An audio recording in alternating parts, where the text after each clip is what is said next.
This is what you might have missed on BCSN's Sports Nightly.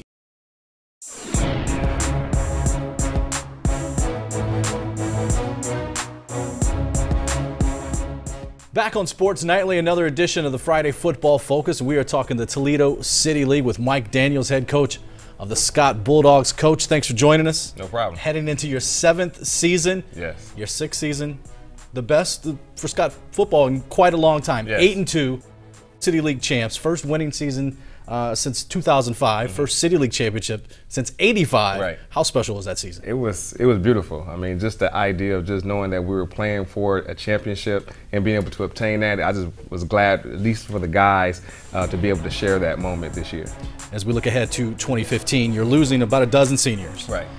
Last year you were Division IV, finished 11th in Region 12. So you were right there, points-wise in contention the last couple of weeks. This year you go up to Division II. Right.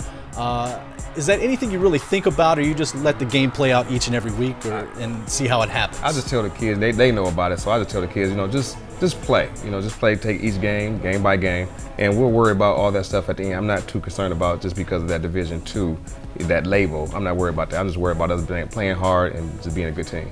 Let's talk about some of these guys. You lost about 10 seniors or so, and you got about 10 guys returning with experience. Who are going to be some of the notables in the skill positions that people are going to need to look out for? Well, we have a transfer, Charvon Gaston. He came from St. John's last year. He'll be our quarterback, so he'll be a senior this year. We have him. We have Derek Wells. He'll be a senior.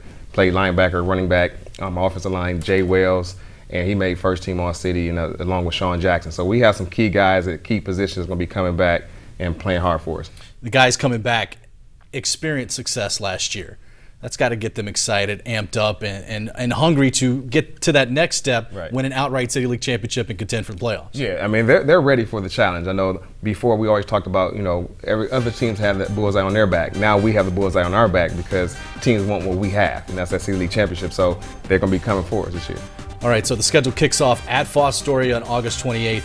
Now, with the City League, with only the 6 schools, you play 5 City League games, you play 5 non-league games. So those first 5 weeks are all non-conference games. Fostoria, Lincoln West, Lorraine, who you lost to last year, at Akron Bucktel, at West Carrollton. That's a tough 5-game stretch to start things out. Yeah, it is. I think the toughest game will be Lorraine. I mean, because we played them last year, and we got off to a slow start against them last year, but this year they're coming here to Scott. So I think we're up for the challenge to try to get back on them. And you look at the City League schedule.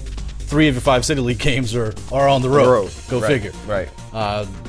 Does that make a difference? Or like you said, you've been road warriors these last couple of years, so it's not much to you. Not much. I mean, like I said, we experienced the last 4 years up until before this past season, so we just figure every game that we play is our home game, so we have to treat it as such. And you've got one Thursday game, and that game will be on BCSN Live. That's on Thursday, October 8th at start. Right. What's the atmosphere like on those Thursday night games when you're the only game in town, it's live on television, and the crowd seem to be a little bit bigger? The Thursday game, I love it. I think it kind of isolates that one game of the week, where fans can just tune in and come to the game on that Thursday and watch 2 teams just go at it. And I know that start game, just like it was this past season, it was going to be that pivotal game for each team. Friday night or Saturday afternoon home games, it seems like something simple. Each school goes through it. For you guys, up until last year, you weren't going through. You were getting on a bus no matter what, if it was a home game or a road game. But you got the brand new facility, the field turf, the great stands. What was it like to be able to finally play some home games last year? Didn't play your full home schedule at home, but a few games, and you'll get to do it every week this year. I think it's going to be exciting. We had to wait all the way until week 6. We played start for our first home game. But this year, we know the excitement is there. We know we have the community behind us. They showed out when we played start. I mean, it was jam-packed even in the rain. So it's going to be exciting coming up this year. Each and every year since you've been there, the win totals have grown. You had a couple of 1-9 seasons. But then each and every year, it's gone up, and had 8 wins last year. What's it going to take to get that number to go up again this year to 9 or 10?